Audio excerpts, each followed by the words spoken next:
Isso daí é quando ele ia fazer entre o mar e o Tendal, né? Mas não é uma locação do Entre o Mar e o Tendal, mas é a abertura dele. A minha mãe que sempre acompanhava ele em tudo. Eu também, viu? Eu era menina, mas acompanhava. Olha nós aqui. Silvio, Ieda e eu. Olha que bonitinho. Eu era muito brava, era uma menina muito brava. Ah, olha que chique. Agora, assim que os homens iam numa festa, é um pouco diferente de hoje em dia, né? Veja que lindos. Baiano de Tênis é onde aconteciam essas festas. E era no Havaí, festa no Havaí. Todo mundo tinha que ir de branco e colocar esses colares. Papai filmou isso. Olha ele aqui filmando, alguém fotografou ele, olha ele aqui, não é? Com a Kodak Special. Ele estava em todas, né? Ele foi um homem muito bonito. Ah, olha aí.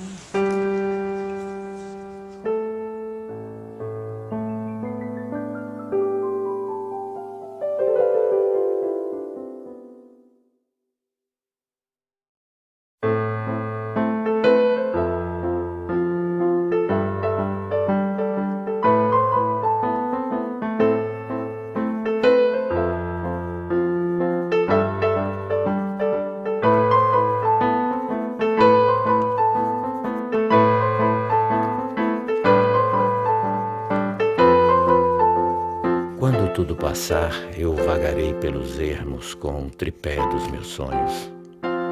Nas chapadas bravias, nas caatingas floridas, nas praias, nos coqueirais.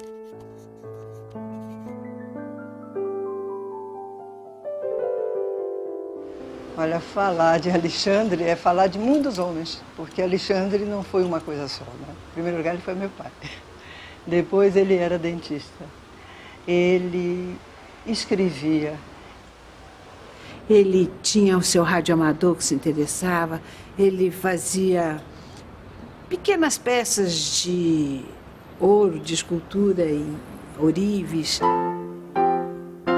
Ele nasce em 1908, ele tem uma vida social bem situada, do ponto de vista da sua classe, quer dizer, ele vem de uma aristocracia interiorana, rural, baiana, por parte de mãe, ele vem de uma ascendência italiana, por parte de pai, se desponta como sendo cineasta, mas ele não foi só isso, quer dizer, a história de Alexandre Robato tem que ser contada a partir de muitas histórias. Então, se me perguntassem naquela ocasião, seu pai é o quê? Meu pai é dentista, meu pai é professor, depois é que ele dizer que ele era cineasta. É um casamento. Veja que linda, linda, linda, linda. Robato chiquérrimo, né? Que lindo. O casamento teve que ser feito às 4 da tarde para ter sol para filmar. Não é um horário usual, né? De se casar aqui na Bahia. Sou eu aí, sim, senhor. Coisa gozada. Não me lembro disso, meu filho. Vocês têm mais memória aí do que eu.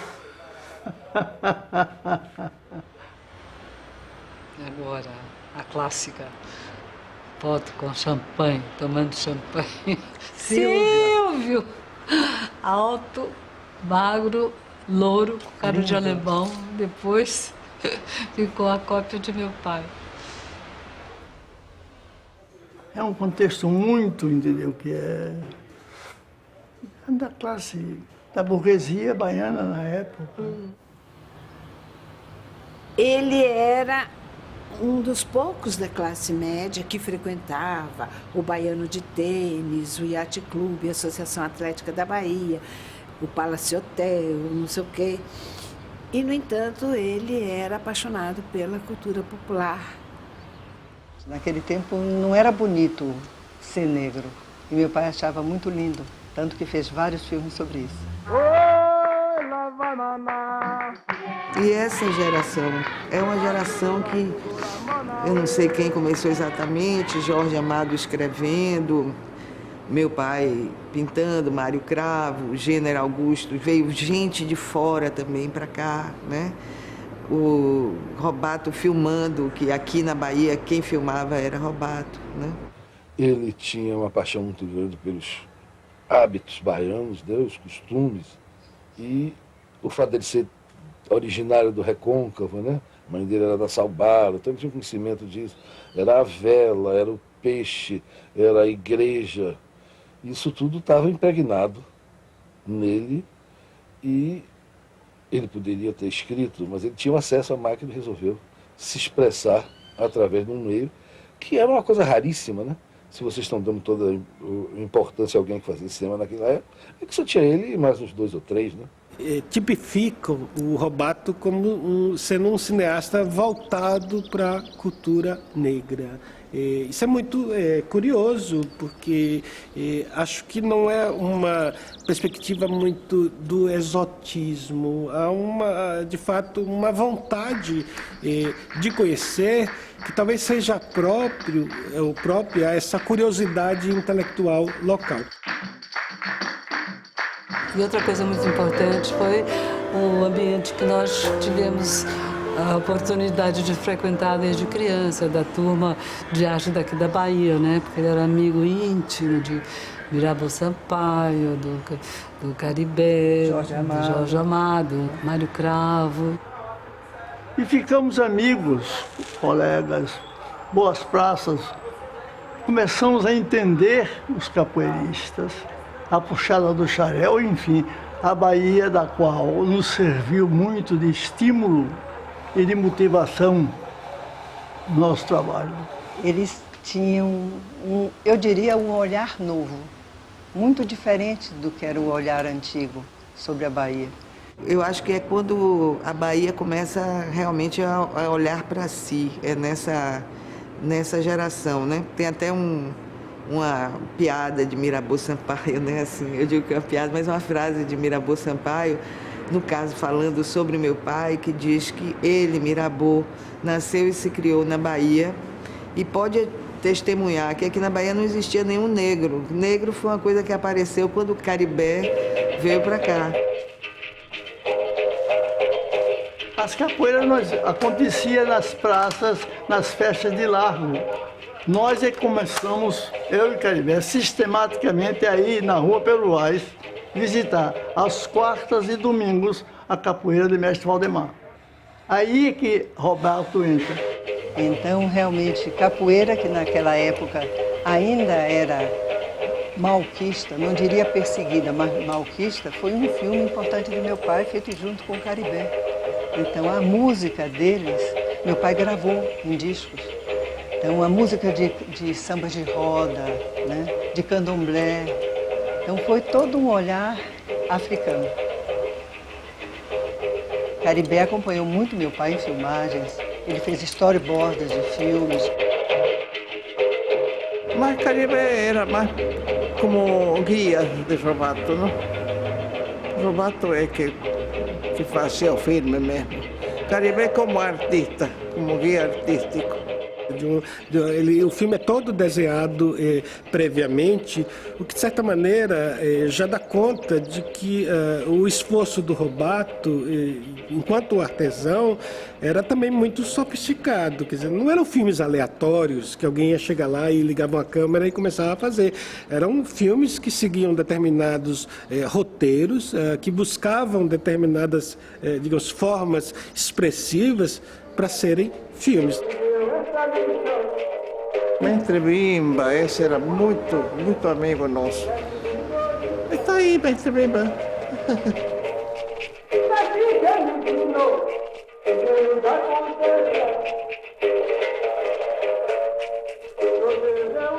Capoeira. Isso aí meio capoeira do tempo do Império. É isso aí.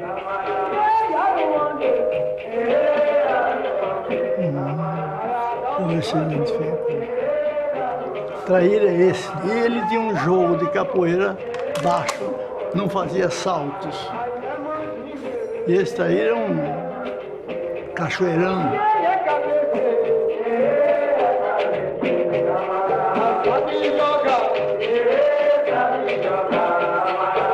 Isso é que é a demonstração da excelência do capoeirista. Não pode. Ele compra um brinquedo, mas não pode sujar a roupa do outro. É a coisa mais escrota que se diz se você for jogar, comprar uma brincadeira e passar o pé e sujar o outro. É um negócio. São sutilezas desse tipo, essa aí, tá vendo aí? Tem que fazer tudo com chapéu e sem sujar.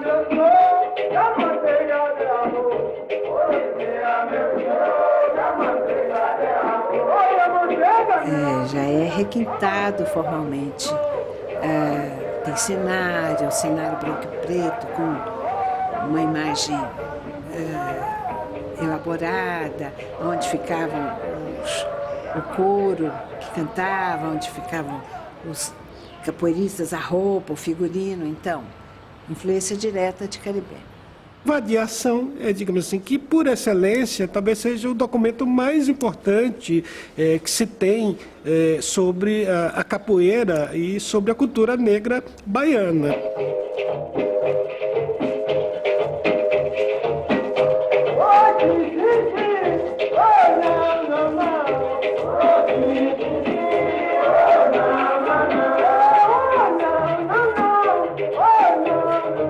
Nos anos 30, Robato começou a fazer filmes sobre saneamento, redes de esgotos. Ele filmava registros sem uma articulação narrativa.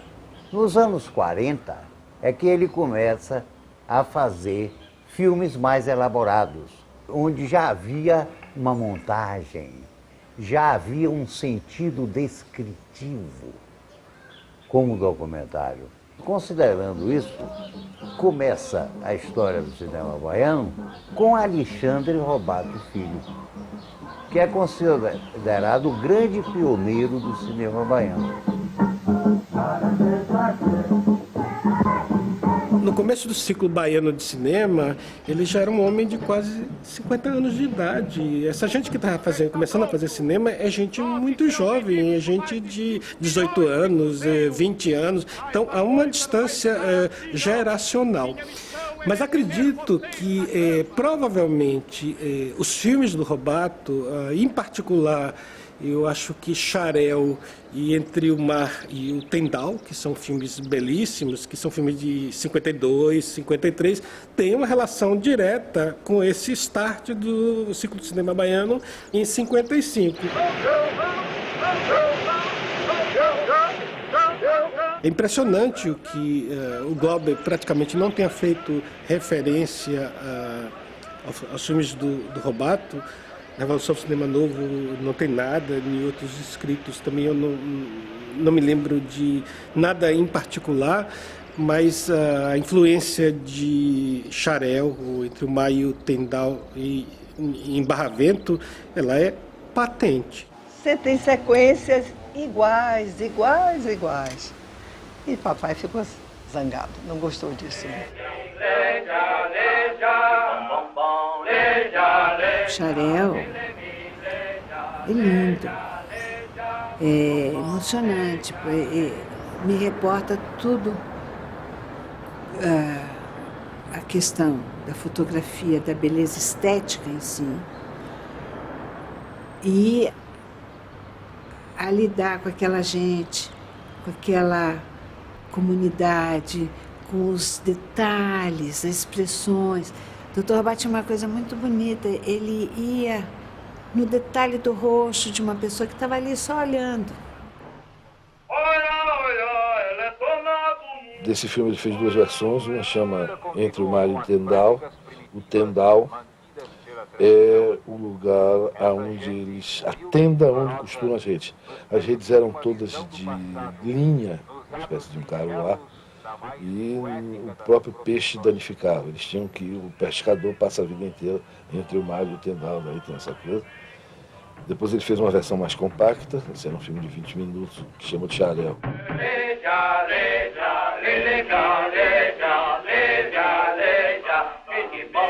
Um dos pontos de apoio de meu pai era o cinema educativo, o Instituto do Cinema Educativo do Rio de Janeiro, O presidente era um grande amigo dele, Humberto Mauro. Meu pai ia lá e entregava todo o material a um técnico chamado Manuel. Esse homem tornou-se grande amigo do meu pai e foi ele que cuidou, gerenciou o processo de revelação desses filmes, de receber, de mandar, além do cinema educativo ter sido um freguês com tumás, tudo que meu pai fazia, eles compravam a cópia, eles facilitavam o uso e ainda remuneravam por esse equipamento. Roberto era um artesão, quer dizer, e como artesão ele foi se esmerando progressivamente, foi aprendendo a fazer filmes. Tem filmes deles que têm até deficiências técnicas, mas você vê que progressivamente ele vai se sofisticando tecnicamente, esteticamente.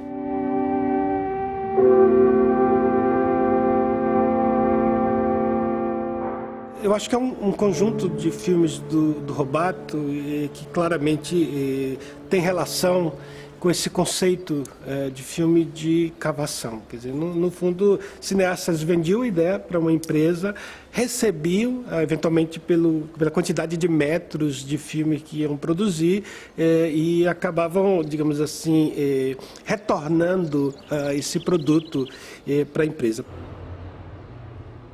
Mas se você olha agora, você vê que era um artístico também esse, né? Hoje você pega um filme dele sobre o cacau, você vê coisas que fica assim, um cacau sendo carregado em caçoais de jegues assim enormes. A Fazenda Oveste está equipada com as mais modernas instalações para o preparo, fermentação e secagem do cacau.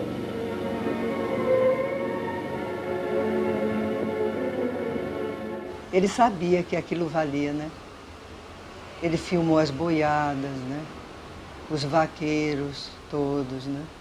Quer dizer, ele foi prolongando o olhar dele, saiu um pouco da cidade de Salvador e começou a ir mais para longe, né?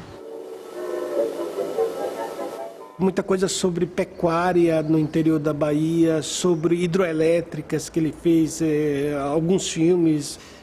Filme sobre Rui Barbosa, como ele fez, é um filme, do ponto de vista histórico, assim, da maior importância. Há um único documento que existe, que mostra quando retornou os restos mortais do Rui Barbosa para ser depositado aqui no Fórum Rui Barbosa.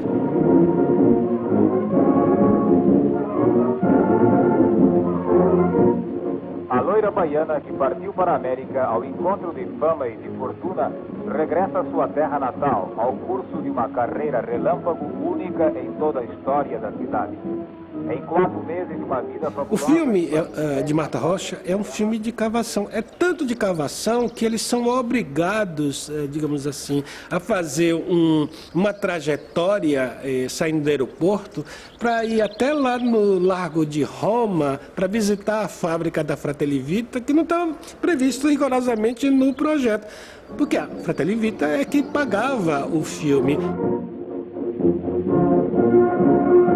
Achei tão surpreendente aquele filme, porque aparece político. Primeiro, a ingenuidade de uma Bahia, que eu não sei o quanto o Dr. Robato tinha uma distância crítica do que ele estava filmando.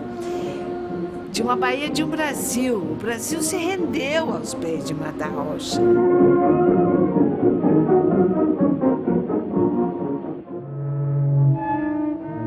Os 2 últimos filmes, que são, na verdade, dirigidos pelo Silvio, que é o Invenções e que é o Igrejas.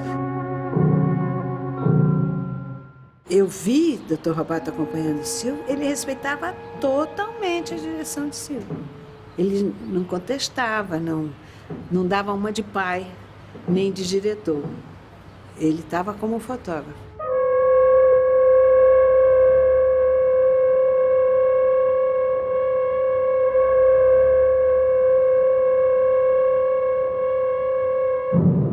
E depois Silvio fez Invenções, que foi uma recriação do espetáculo meu coreográfico.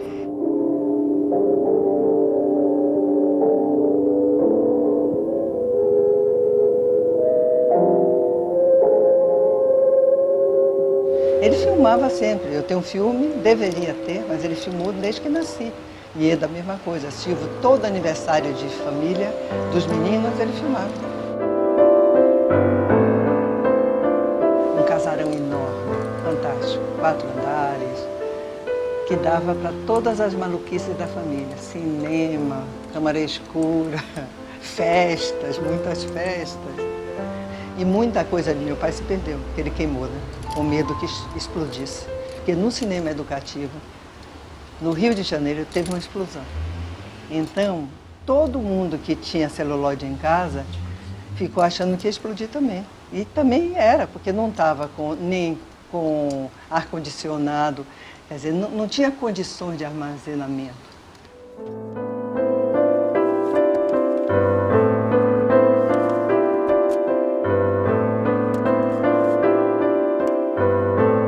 Ele explicava assim: o cinema virou uma indústria. O cinema depende agora de uma produção a nível industrial. E eu vou cair fora porque eu não sou um homem de indústria, não sou um empresário. E quando ele morreu, eu estava em São Paulo, entrei no avião correndo, chorando, chorando, chorando. Na mesma hora, né, a gente partiu para chegar aqui, né? Aí eu me lembrei da frase dele: mesmo a caminho do cemitério, deve-se aproveitar o passeio. E eu comecei a me sentir melhor, você sabe? Eu digo, olha, velho Robato, eu vou aproveitar essa viagem aqui. E essa é apenas mais uma boa razão para se recuperar Robato, quer dizer, para se recuperar esse humor típico, para se recuperar a irreverência, quer dizer, todas as coisas que pontuam a vida dos realizadores, mas que eventualmente a sua obra não revela. A sensação que eu tenho é que o cinema, para Alexandre Robato, era um paraíso em que ele se isolava, de certa forma, ao mesmo tempo que se encontrava dentro da cidade como pioneiro. Eu acho, não sei, que ele gostaria de ter feito um longa-metragem, né? Tanto que ele escreveu Raimunda que Foi, pensando no roteiro. Robato, o seu livro Raimunda que Foi mostra em cada página uma montagem, a bem dizer, cinematográfica. Houve de sua parte intenção de seguir um roteiro? Eu não sou romancista. No campo da criatividade, eu me projetei como cineasta. O romance é pautado num roteiro que fiz com intenções puramente cinematográficas. Raimunda que Foi seria o testamento cinematográfico de Alexandre Robato. Isso seria o coroamento de sua carreira, porque ele iria unir nesse filme o seu pendor de documentarista com a ficção. E por que não fez o filme? Reconhecimento das limitações impostas pelo sistema, além das minhas próprias, meu amigo. O pioneirismo foi condição cotidiana da árdua tarefa de Robato. Ele agora, sessentão, em plena juventude intelectual, diante dos leitores de romance em punho, Raimunda que Foi. O cenário é o recôncavo. As figuras foram retiradas da vida. Ao enveredar pelos caminhos da literatura, Robato faz pleno de experiência humana e cultural. Para seus amigos, uma alegria, mas não uma surpresa. Múltiplo e incansável, Alexandre Robato Filho prossegue seu caminho vitorioso. Jorge Amado. Os pescadores falarão de uma vela deslizando nas noites de banzeiro entre os barcos paralisados. Os homens me sentirão nas sombras projetadas da minha obra, mas eu permanecerei na beleza irrealizada. Narração surpreendida, no ritmo pressentido das sequências de todas as fitas que eu não fiz.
Música